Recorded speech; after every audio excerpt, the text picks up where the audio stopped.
Hello, everybody. I hope you're having a fantastic day. Today, Scotty and I are here to unbox the last Commander Masters Commander deck. This is going to be Enduring Enchantments. And yeah, we're down to the last one, down to the line to finally unbox and review this wonderful, wonderful deck. Thank you very much, Scotty, for that intro.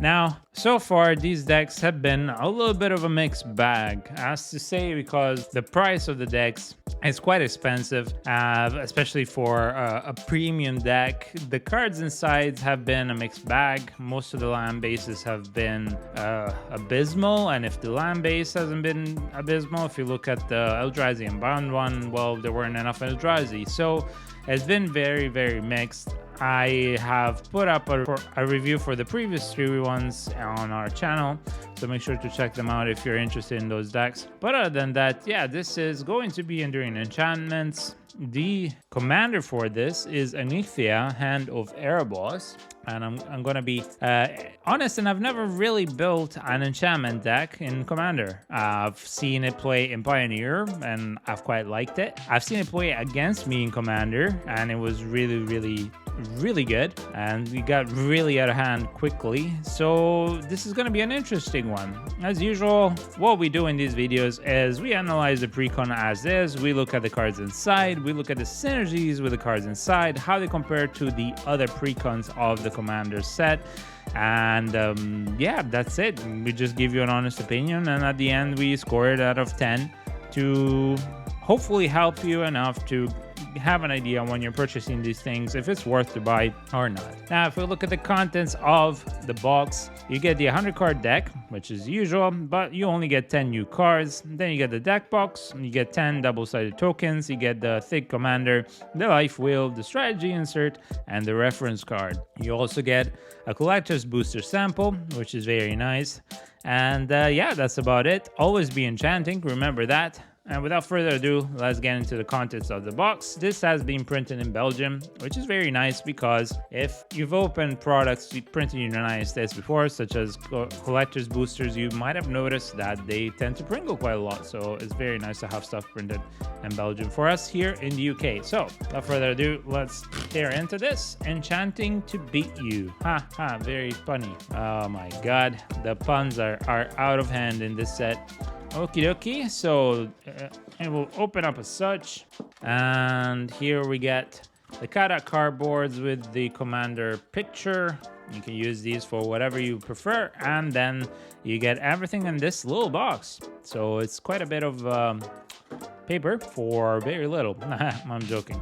So let's look at the contents of this. You get a little flippy paper to keep everything in place.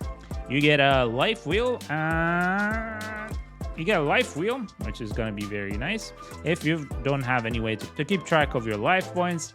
And then you get a little paper insert that talks about commander rules, and it gives you a little bit of a fluff about the deck. So the theme of the deck, a little bit of commander rules. If you want, you can just pause, read up on all the goodies that you get inside, and then you get a little bit of lore about Anikthea, Hand of Erebos, which is our commander, and that's quite a beautiful illustration, and I love these. I always love these. There's always a little bit more to read and find out about the lore, and yeah, it's just wonderful. Also, they smell really good. All right, and next up we get the tokens, the deck proper, and inside the little collector booster sample pack. So that's it, basically. That's all you get.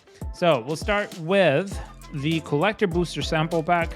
I'll open it up. Inside there's going to be 3 cards. One is going to be a token, one is going to be a borderless alternate art uncommon foil, and then the next one is going to be any rarity, like from rare or mythic of the borderless one. So this is going to be Path of Ancestry foil. It's been reprinted over and over again, but I really love this new illustration. It's quite nice. Foiling is beautiful. And then this is the last. We get Tooth and Nail borderless, which we've seen in our collector's unboxing and also in our set booster unboxing, if I'm not mistaken. So those are our 2 cards. And then we will have a look at our commander proper with the thickness. Okido, so we have Anikthea, the Hand of Erebos, which costs 2 generic and Abzan for the initiates. This is the color name combination, so this is a white, black, and green is Abzan. And then it's a 4/4 demigod with menace, and other enchantment creatures you control have menace, and whenever Anikthea enters the battlefield or attacks, exile up to 1 target non-aura enchantment card from your graveyard. You create a token that's a copy of the card, except that it's a 3/3 black zombie creature in addition to its other types. So this is really nice. Basically, you have reanimate over enchantments, which is an interesting twist. Of course, there are some enchantments creatures just like this one, so you'll be able to reanimate your own creatures as well. It's going to be an interesting one. As I said, I don't know a lot about enchantment decks. I know that there are some very strong enchantments in Magic the Gathering in general, but enchantment setter decks I do not know about. So I'm really interested to see how this pans out. But yeah, it looks like it's a Reanimator plus Menace, which is just really, really strong for any and all enchantments. So even if you do lose some enchantments, they still get to come back. And yeah, it's not until the end of turn. So that's really, really good. And then we get copy tokens and some Angel, a Pegasus, Avacyn. Wow, an 8/8 Avacyn. Wow, wow. That's wonderful.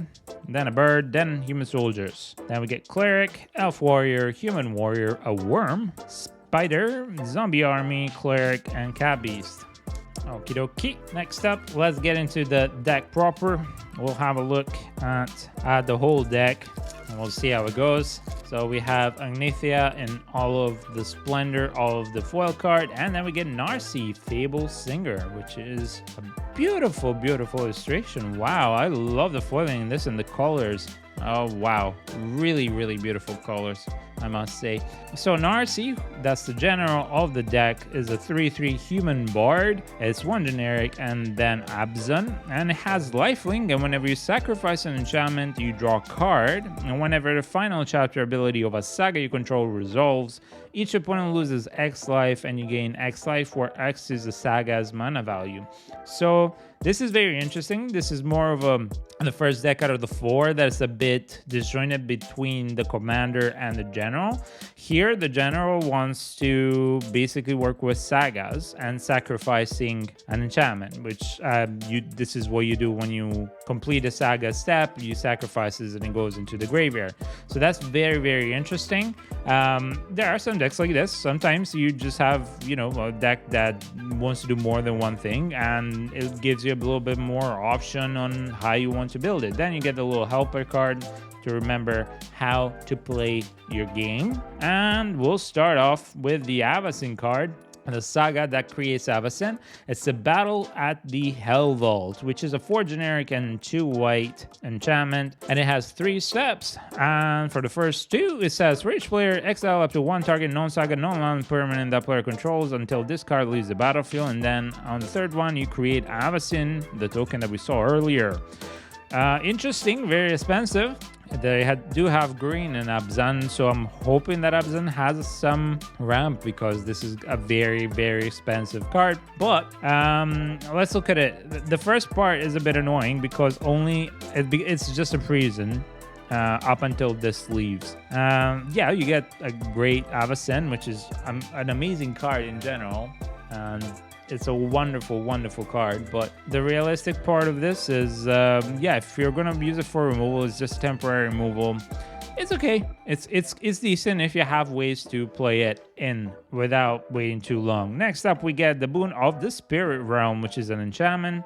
It costs 5. It has Constellation whenever it enters the battlefield or another enchantment does. So you put a blessing counter on it, and the creatures you control get +1/+1 for each blessing counter. So this is an anthem for enchantments, basically. So that's interesting. I like it. It's a bit expensive again for the anthem level. It's kind of like a door of destinies, yeah, basically for enchantments. It's not bad. I like it. It's a bit on the expensive side, but I like it. Next up, we have Undo Spirit Dancer. It's a 3/3 core cleric that costs 5. Again, very expensive. Whenever an enchantment enters the battlefield and you control, you may create a token that's a copy of it. Do this only once each turn. Now, this is very, very, very good. You get to do once each turn, you get to copy an enchantment, and this is going to be extremely key for this deck, I would reckon. Next up, you get Cacophony Unleashed, which is a new enchantment. It costs 7.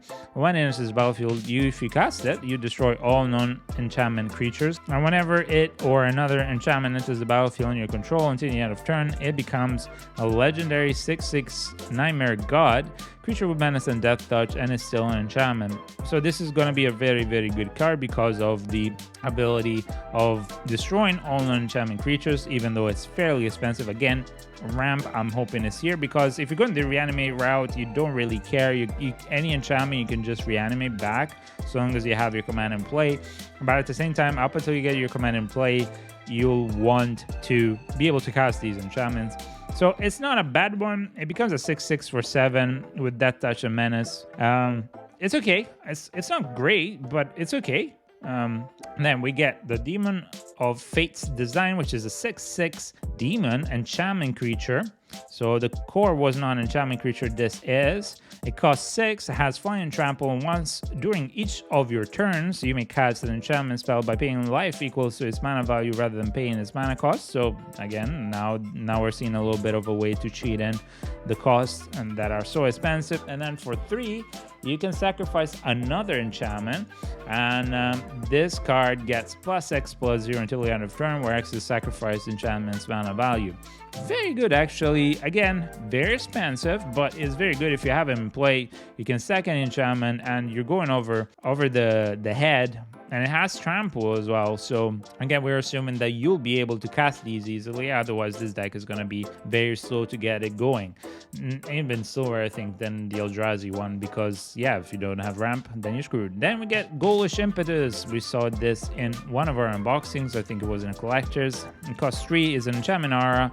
The creature enchanted has +1/+1 death touch and is goaded. And when it dies, you return it to the battlefield at the beginning of the next end step. This is one of those ones that I really like, because you're just basically allowed to remove a really annoying creature from the board in a very intelligent way. You're not exiling it, you're not destroying it, and you're using it to your own advantage, and this just comes into play. So I really love this enchantment, much more than the Cacophony Unleashed. I understand, to be fair, I'm going to try and see, maybe I'm going to do it this way, like this is removal, because if it's only enchantments, then it might not have a lot of sorceries, and I need to at least count how many removals there are in the deck. So you have an Anthem so far in that. Composer of Spring, this is another great card we saw before. I think this is a great card for any enchantment deck.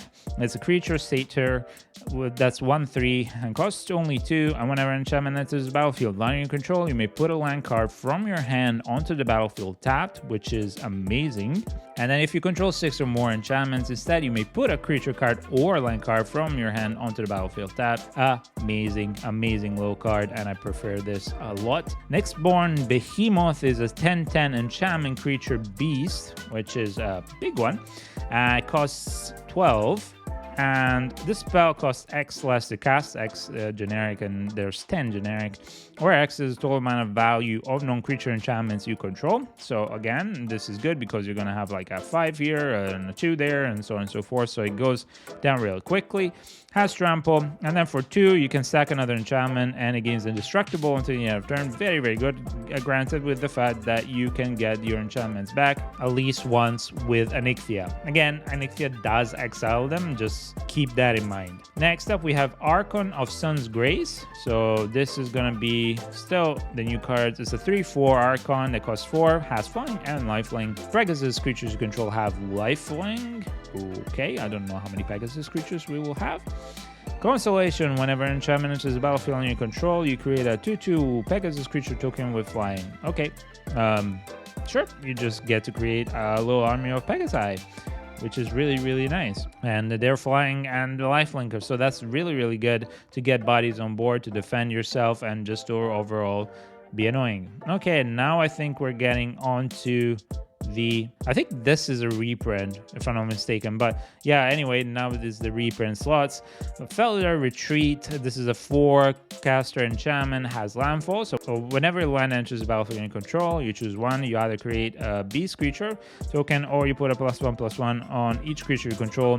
Those creatures get vigilance until the end of turn. This is more of a token kind of enchantment. It's not the kind of, and again, it's an anthem, so that's good. It depends on how many small creatures you have. So far, we've seen a way to create some, but it's weird at the moment. So we have an Anthem build with like tokens, and you buff it, and then you have a Reanimate for some of the stronger enchantments. It's a bit strange whether it does want to do. Grasp of Faith is an enchantment, costs 3. When it enters the battlefield, for each opponent, exile up to 1 target non-land permanent that player controls until this leaves the battlefield. This is a Prism effect enchantment. I'm not a huge fan of Prism effects. It's nice to be able to do some Prism effects, but as soon as they get removed, those creatures come back into play. I'd rather just Wrath of God, for example, here.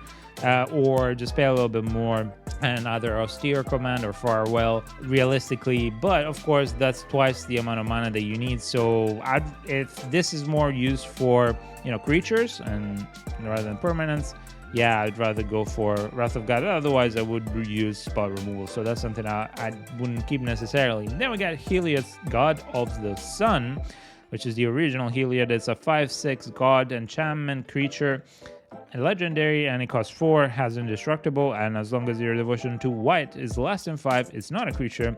Other creatures you control have vigilance, and then for 4 you create a 2/1 white cleeric enchantment creature token, so another token generation. It's a decent card.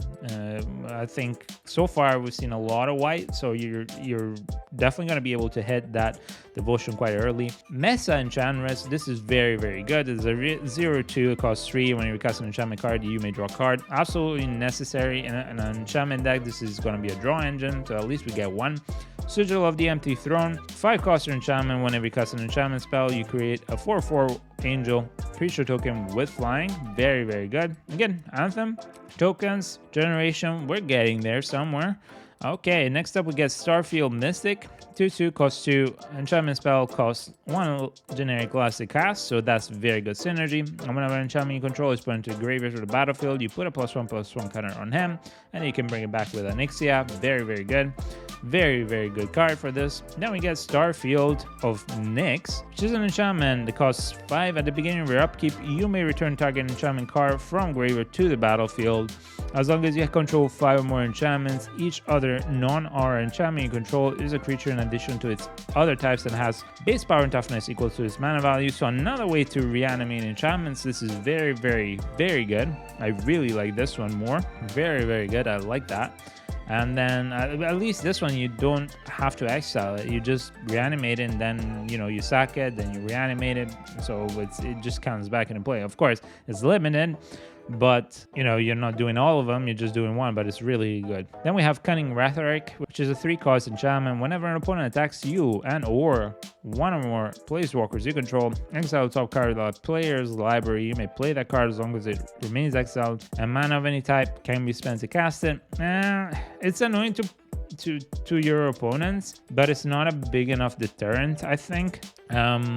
Yeah, it's whenever it attacks, not necessarily when it deals damage, so it's good to have on board, but it's not a big deterrent, and there are better enchantments out there than this, I think, but it's okay to have. Then we get Doomwake Giant. It's a 4/6 enchantment creature giant. It costs 5, and then Constellation, it's an enchantment creature, yeah.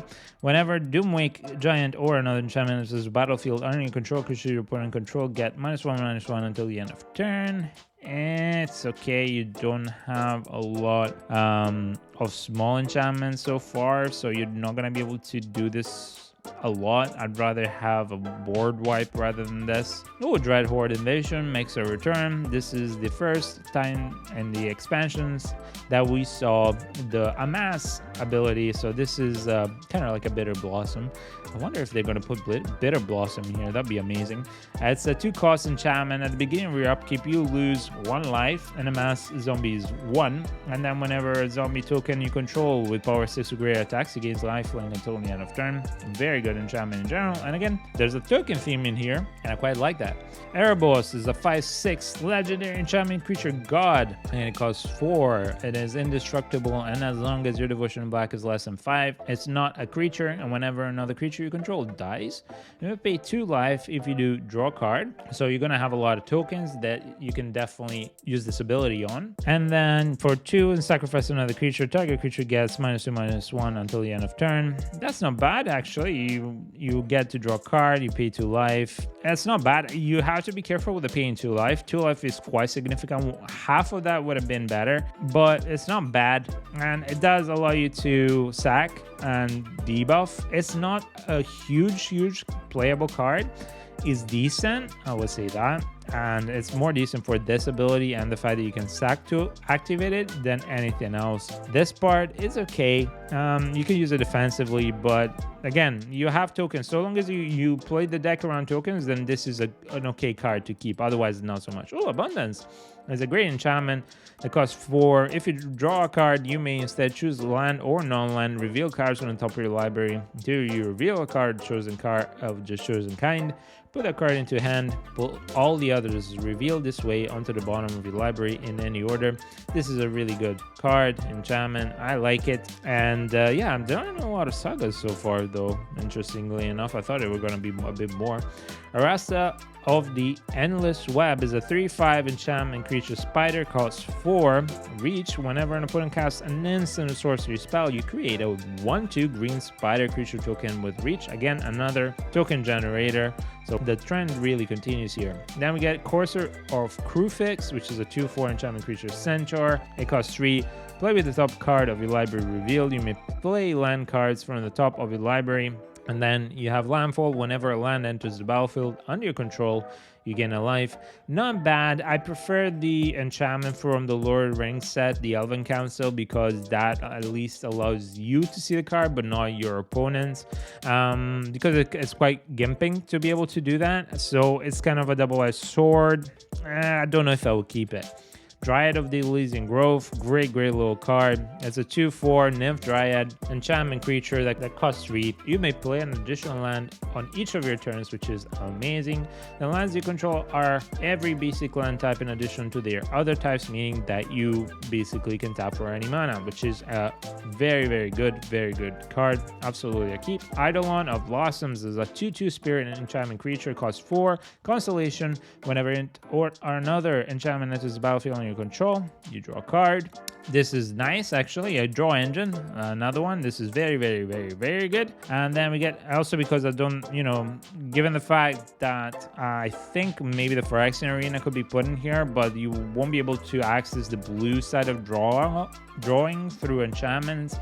It's very good to have that on your creatures. Then we get Enchantress Presence, which is an enchantment that costs 3. When we cast an enchantment spell, you draw a card. Another great one, very good. Herald of the Pantheon is a 2/2 centaur shaman, costs 2. Enchantment spells you cast cost 1 life to cast, and whenever you cast an enchantment spell, you gain 1 life. So we've seen already 2 cards that make your enchantment smaller. And yeah, I was a little bit worried at the beginning. The average cost of the initial cards was quite high, but we're getting there, and I think that's quite good. Then we get the Mending of Dominaria, which is a 5-cost saga. The first 2 steps says that mill 2 cards, then you may return a creature card from your graveyard to your hand. Unfortunately, it's only to hand. And then return all cards from your graveyard to the battlefield, then shuffle your graveyard into your library. Very good for this part, absolutely. Sanctum Weaver, 0/2 Dryad enchantment creature, costs 2. You tap to add X amount of any 1 color or X number of enchantments you control. Very good. It's only 1 color, but it's very good in this kind of deck, so that's really well thought out. Sandworm Convergence is an enchantment, costs 8. Creatures with flying can attack you or planeswalkers you control, and at the beginning of your end step, you create a 5/5 green worm creature token. So it's okay. The first part, it's only creatures with flying. I've seen decks that have some creatures with flying, but I've not seen decks that only have creatures with flying. So, and it tends to be the other way around. There are less creatures with flying and so on and so forth. So the first step is not that great, but the upside of that is that you get to create a 5/5 green worm creature token each turn. It's a bit expensive for what it does. Yes, you do get a 5/5 each turn, but at the same time, it doesn't have trample. Yeah, it's a mixed bag. If you have nothing better, keep it. Otherwise, yeah, I would cut it for something better. Oh, Citizen Champion is a very good one. The 1/3 human warrior that costs 3, has constellation. Whenever an enchantment enters the battlefield in your control, you put a +1/+1 counter on it and you draw a card. Another great card.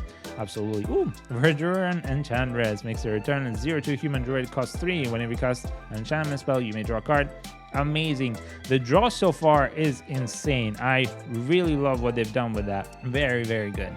Battle for Bredogard. It is a 3-cost saga and it has 3 steps. On the first one, you create a 1/1 human warrior token. On the second one, you create an elf warrior creature token. That's a 1/1. Then on the third one, you choose any number of artifacts and tokens and or creature tokens you control with different names. And for each of them, create a token that's a copy of it. Very interesting. I like this because you can basically, because you're going to have a lot of tokens, you're going to just be able to just copy them out. So this is very nice. I like this enchantment quite a bit. And it's very cheap, so you get to create a lot of bodies on the board if you already have quite a few.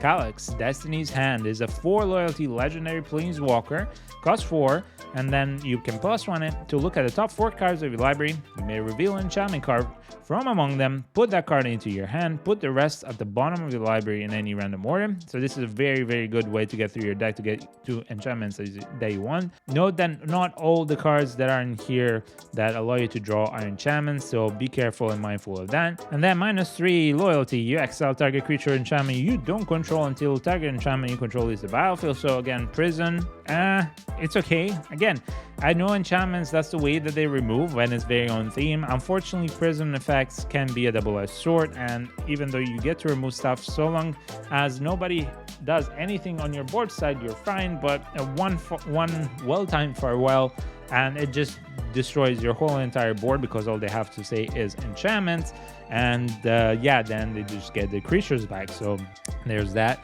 Then -7, return all enchantment cards from your graveyard to the battlefield, which I don't think would be too hard to get, counting that you'll have also a lot of tokens protecting. This is a decent planeswalker. I wouldn't mind keeping this in unless I have a lot of better things to do. Ooh, Culling Ritual. Okay, it's a 4-cost sorcery. Destroy each non-land permanent with mana value 2 or less, and then add a black or green for each permanent destroyed this way. Now, here's the thing. You're going to be destroying a lot of your tokens with this. Yes, you're going to be sacrificing those tokens to be able to get a lot of mana to cast the bigger things.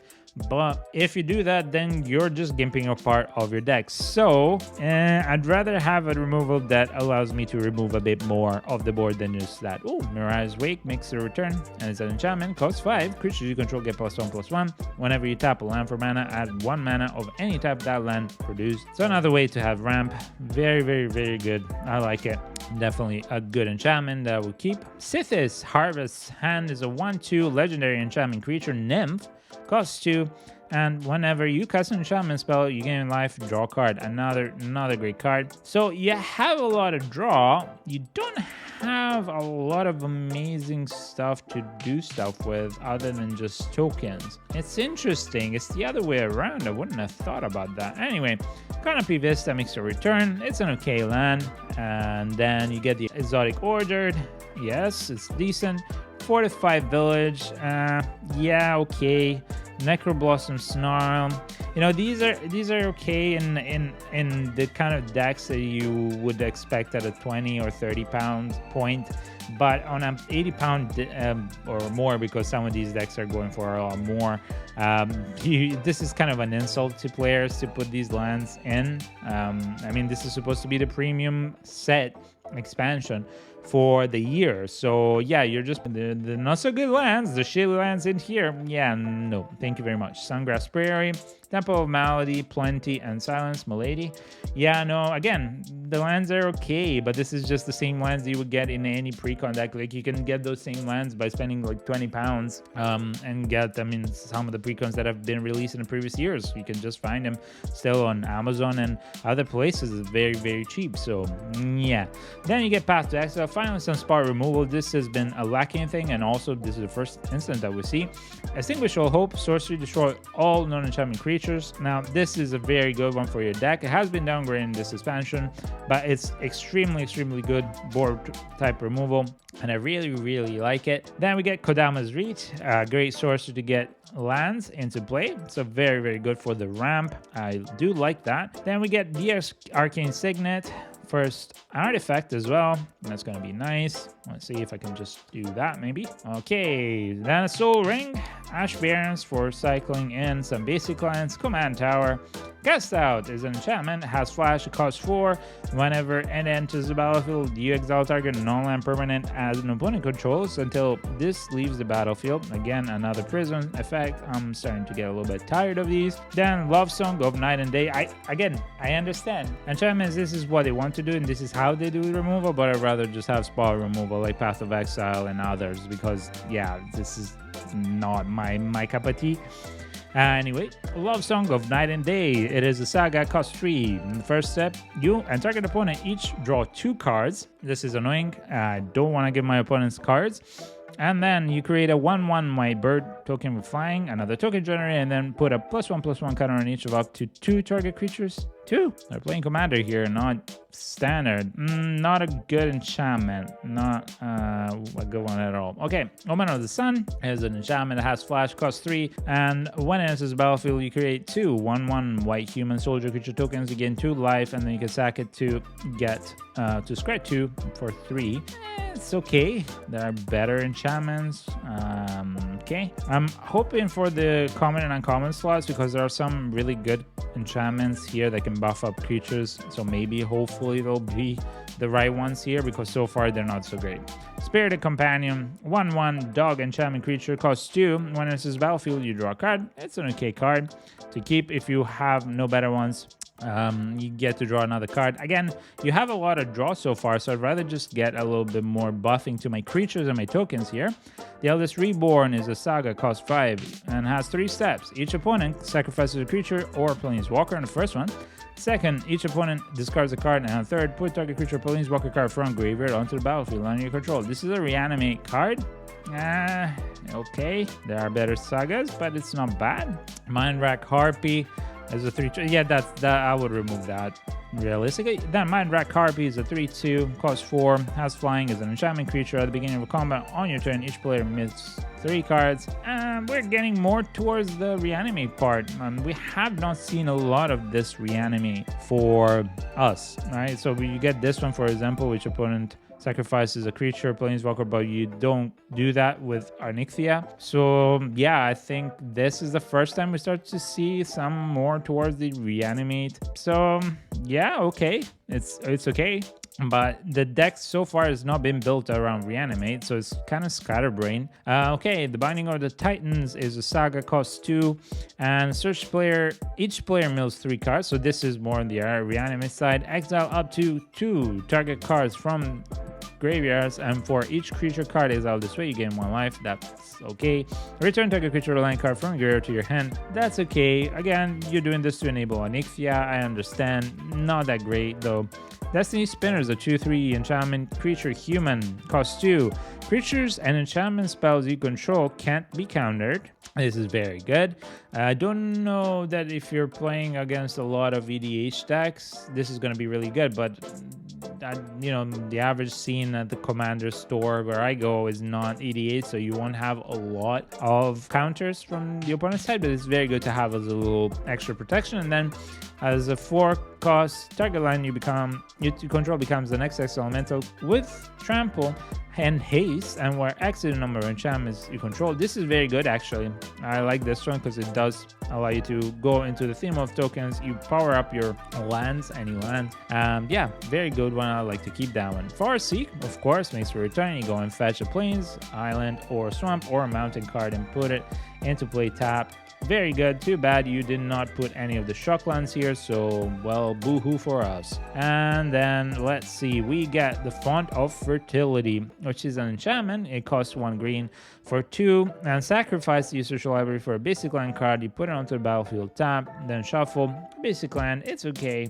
You're gonna have to play with a lot of basic lands to be able to get that, and if you don't, then I would cut it out of the deck. Then Greater Tanuki, which is a 6/5 enchantment creature dog, and it costs 6, has trample, has channel, so you can pay 3, discard, search your library for basic land card, put it onto the battlefield, tap, and shuffle. Okay, so we see a lot of ways to ramp, or at least put stuff into play. What am I doing with that? This is the thing, right? So Anikthea transforms, but it has to be in my graveyard. This one is whenever you sacrifice that you do things.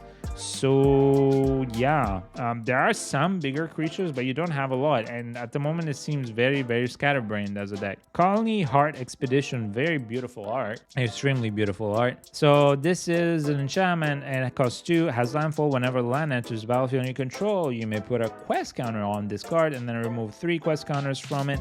Sacrifice it, search your library for up to 2 basic land cards, put them onto the battlefield, tap, then shuffle. Another good way to go through your deck and search for lands. Very, very good. Nisian Wanderer is a 1/3 Satyr Scout and costs 2, has Constellation. Whenever enchantment enters the battlefield under your control, you look at the top 3 cards of your library. You may reveal a land card from among them, put that card in your hand, put the rest at the bottom of your library in any random order.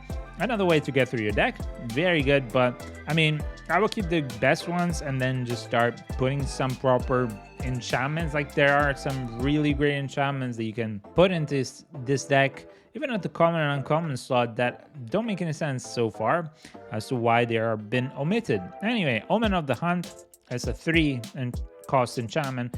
It has flash. When it enters the battlefield, you must search your library for a basic land card, put it onto the battlefield tab, then shuffle, and then you can sack and scry for 2.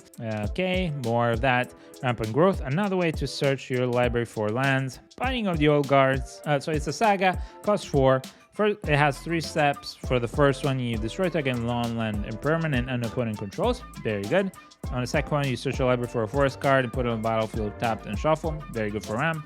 Then on the third one, creatures you control gain death touch until the end of turn.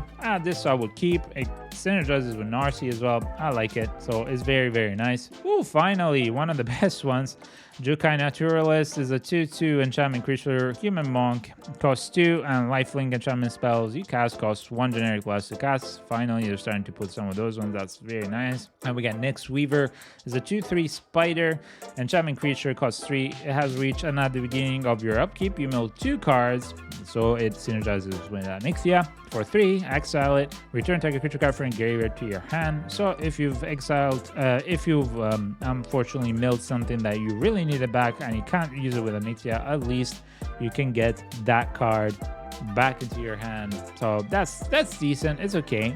Again, this is more of a keep it if you're going more the Anikthea side. Satyr Enchanter is a 2/2 Satyr Druid that costs 3. Whenever you cast an enchantment spell, you draw a card. So again, very, very, very good engine to draw, which we have, I think, now 6 or 7. So that's very good. Then we get the Golgari Rock Farm. It's Mech Land, the Crozen Verge, Ores of Basilica, Sandstep Citadel, Selesnya Sanctuary, Tainted Field, Tainted Wood. Okay, the lands are just garbage, complete garbage. And then we start to see the basic lands. So for plains we get 6, then for swamps we get 5, then for forests we get 8. So this has been a weird one. Very, very, very strange deck. I am starting to think that really this was, I don't know, these decks are more of a filler for decks that you might have already gotten and made at home, and then that's what you want to use them for. Yeah, basically. So because okay, let's discuss this deck. So it is Scatterbrain. It wants to do 2 things, actually 3 things. It wants to do the sagas with Narcy. It wants to do reanimating of enchantments and have a lot of enchantment creatures with Anikthea. And then it wants to do a lot of tokens generation, which are not necessarily enchantments, the tokens that get generated. In fact, 99% of them are not. And yeah, then that's it. And it really wants to do a lot of things, but it doesn't really know what to do. You have some big hitters. You have the Demons of Fate and Undo and even the Behemoth, but then it just starts dropping off. So what are you gonna do with the Reanimate? On top of that, here's the thing. This is the first time, and I'm extremely happy about it, but this is the first time you get so much card draw in one deck. All the good cards for card draw are in here for the enchantments.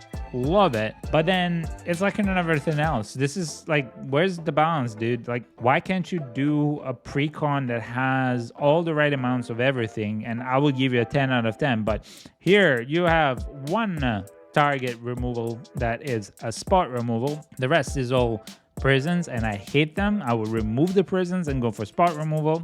I've explained that, unfortunately, why. And then, yeah, then the enchantments, they're not bad. There are some decent hits, and then there are some ones that are, I'm just scratching my head going, why are they in here? You have a lot of ramp, but what are we ramping to? Because yes, you have a few expensive cards. Like I reckon you have like what, 5 to 8 expensive cards out of 99 cards in the deck. But yeah, why? You know, why so much ramp if there's nothing to use it on? I like the choice of the Planeswalker. This actually makes sense. The artifact side, that's okay. It balances out with the fact that you have a lot of ramp inside the deck and a lot of ways to search. So it's not necessary to give me all the signets and all the talismans. So that's fine. I am extremely displeased with the lands. You might as well just like not, like why give us the same or even worse lands that you get in the normal precons that appear in every single expansion now, every single one of them. So you're just paying premium prices for the same lands. So why? Unfortunately, this deck is just too scatterbrained, and this is just a badly constructed deck. I was really hoping that when I saw that you have so much draw and so much ramp too, like I'm like, oh yeah, you got the right pieces. Okay, let's see what's the payoff, and then it's just none. It's just completely scatterbrained. And I get it. You want to give, you know, with decks like, you know, in general, especially the ones that are coming with every expansion, you want to give a way of doing either or things. You can build it however you want. You can make it your own. It gives you a lot of choice, but I'm paying so much money.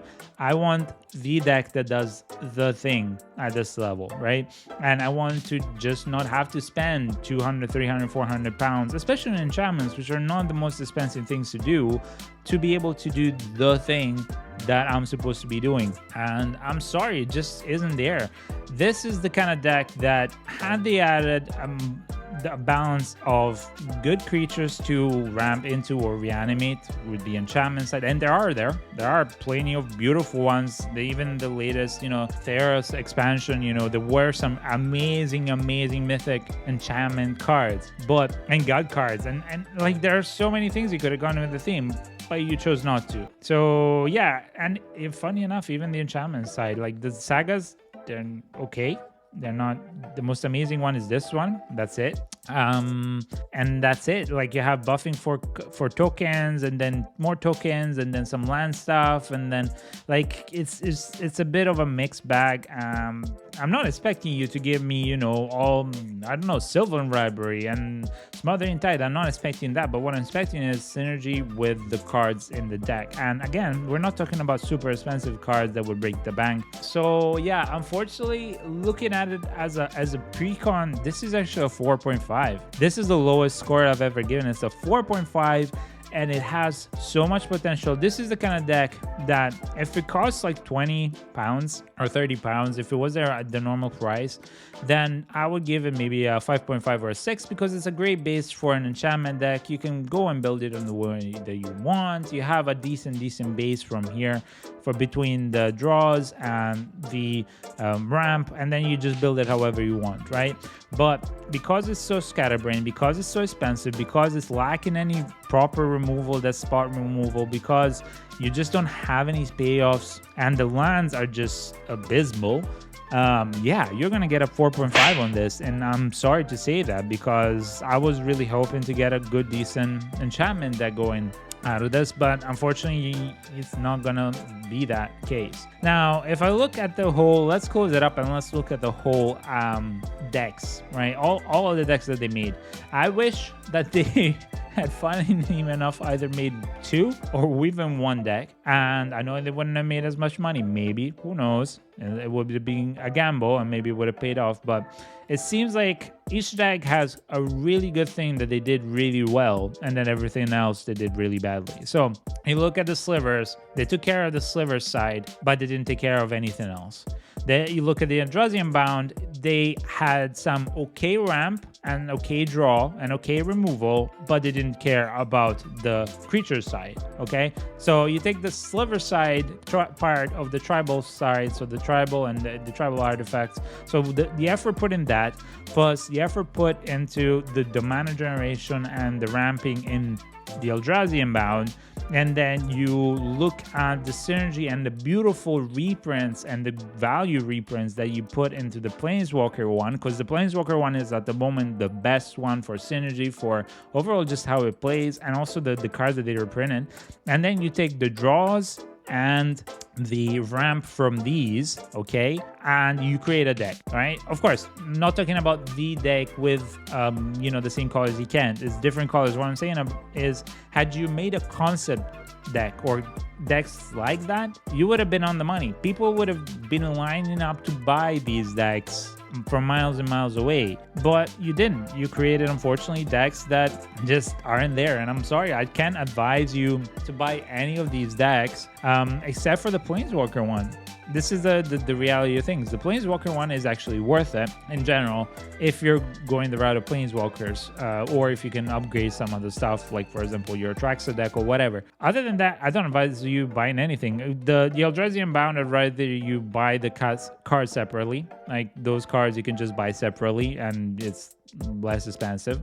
The sliver ones is really great, but that's a very specific, like slivers is only if you want to build a sliver base, and even then the base is mainly the uncommons and commons. You look at it, you are missing about like 20-ish of the other slivers that have ever been created that you want to use in the deck, plus the like 5 of the most expensive slivers, which are gonna cost you like, I don't know, I think another 300 to 500 pounds just to make the deck, plus the land base, which is absurd. So, you know, slivers I would only buy if you really already have a lot of the great mana, already have all the good slivers, and all you're needing is the bulk of the sliver deck. So that's it. And then this deck, why would you even buy it? Like, oh yeah, you already have an enchantment deck and as a commander. Yeah, okay, well then you have already most of the things that you need in here, and then if there are like 3 or 4 or 5, maybe even 10 cards from here, just buy them separately. So yeah, that's it. It sounds like a rant, but it really isn't. It's just, looking at it logically, it's not worth it. None of the products of this whole expansion are worth it. Maybe if you don't care about the money aspect so much, buy the collector's boosters and the boxes, and then maybe if you really want to open something from the set, then yeah, go for that. Get lucky. If you get lucky, you can get the money back and then some. If you don't, you're gonna be out of pocket for several hundred.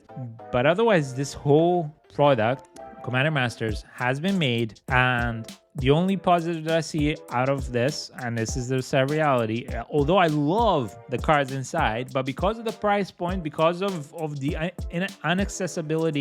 inaccessibility for the average player, and again, Commander players make up over 70% of all the Magic the Gathering players, and not 70% of all the Magic the Gathering players are not the ones that have a lot of cash to just go and throw it out of the window, because this is what you're doing, right? Even if you have a lot of money, why would you go and throw it out of the window?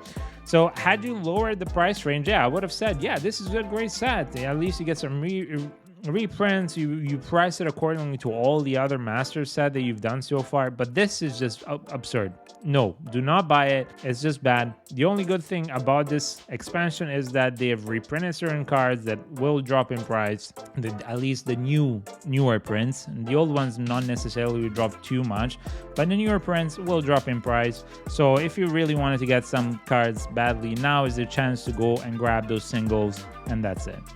So unfortunately, that's it for us. This was a huge disappointment. I won't be making an upgrade guide for this and the Guff deck because they're not the most popular ones. And otherwise you ask for it. So if there's a lot of interest for them, and there's a lot of people writing in the comments below saying like, oh yeah, I really want to see this deck, then like upgrade and precon, then I will do it. Otherwise there's no point. I think I'm gonna focus mostly on the Eldrazi Unbound and on the Sliver deck, because those are the two that are the most popular one. Either way, what do you think about this expansion? What do you think about this deck? Let me know in the comments down below. I do read every single one of them and reply to every single one of them. So just, yeah, give me your opinion, your thoughts. And that was it from Scotty and I. We thank you very much. If you like what we do, if you like this video, make sure to thumbs up and subscribe to the channel. It does help small channel like ours a lot.